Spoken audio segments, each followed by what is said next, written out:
Well, thank you for having us, Madam Ambassador. I had a couple of questions for you. Certainly.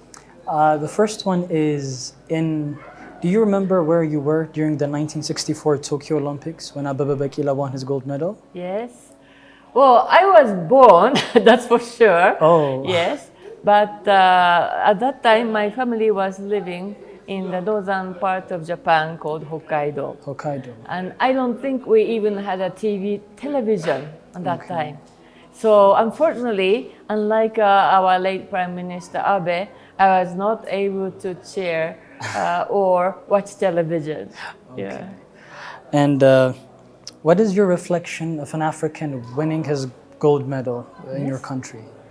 Yes, I think it is really great because when Tokyo in 1964 was preparing for the Olympic Games, it was also the time that African countries were becoming independent and they wanted to send their athletes to Olympic Games.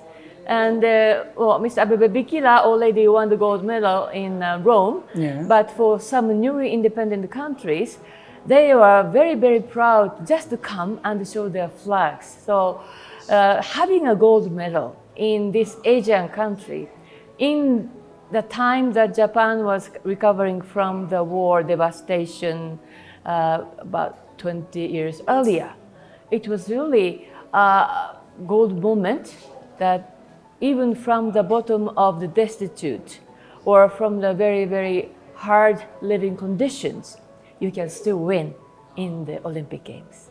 And Japan was also having the third place in that Olympic Games, as you know. Yes. Yes. And what impressions would one get if ordinary Japanese people were asked about Ethiopia? Yes, I think first of all, still Abebe Bikila, the gold medal in 1964 Tokyo Olympic Games may come first. But also the coffee. Okay. Yes, Ethiopian coffee is so famous. Actually, there is a coffee franchise in Japan called Kaudi Coffee. Kaudi is actually not the coffee cafe, but selling imported high quality products. And closest to the cashier is the coffee selections. Of course, Ethiopian coffee is very important. It's very important. Yes. Do you take your coffee with or without sugar?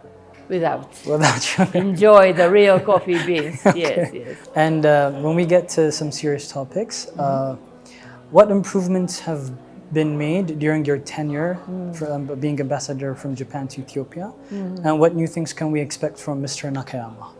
Oh, well, Mr. Nakayama works for JETRO, and I work for the Japanese embassy. So my area is much, much wider than just the economic situation.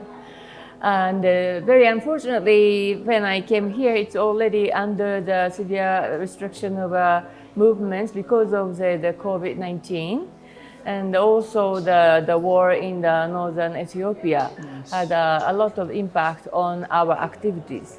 Nevertheless, I think because of thanks to the Tokyo Olympic Games in 2021, I was able to reach out some of the groups, younger people, and also media about the Japan, our country's culture and so forth. And for JETRO's work, we hope Mr. Nakayama will be able to have more people, more Japanese business people to come here. Well, as for my term, certainly the decision of Safaricom to come to Ethiopia is a big one. And 27% of Safaricom, Ethiopia, is from a Japanese company, Sumitomo. Sumitomo has an experience of having this similar development in ICT in Myanmar. And I'm certain that their experience, together with Safaricom and Vodafone, will be very, very successful here in Ethiopia as well. Okay. And what reliefs or rehabilitations and development projects can we expect Japan to work with Ethiopia in the next 5 years? Well, there are many things that we can do. For example, for the economic area, we'd like to have more of the business people to come, and as well as the reconstruction, rehabilitation of the areas affected by conflicts, not only in the northern area, but for other areas as well. I visited the southern part of this country, and they are still having a growing population, but simply do not have enough money to catch up with school buildings or the hospital and so forth. We'd like to have more, helping hands for having the access to education, access to health care. Those are the things that Japan is promoting under the concept of human security.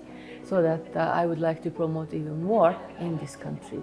In terms of the peacekeeping, we've been cooperating with a peacekeeping center here in Ethiopia, and we have started even the master's course for the peacekeepers, which is the only one in the African continent.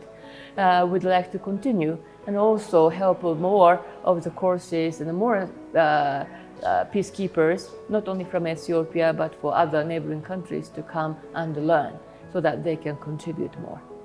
That's great. That is very great. If you could wish our viewers a Happy New Year in Amharic and in Japanese, we would love it very much. Okay, yeah, okay. Inkwan adalah satu and welcome Addis Ahmed. 新年明けましておめでとうございます。皆様のご幸福とご繁栄をお祈りいたします。Thank you very much, Madam Ambassador.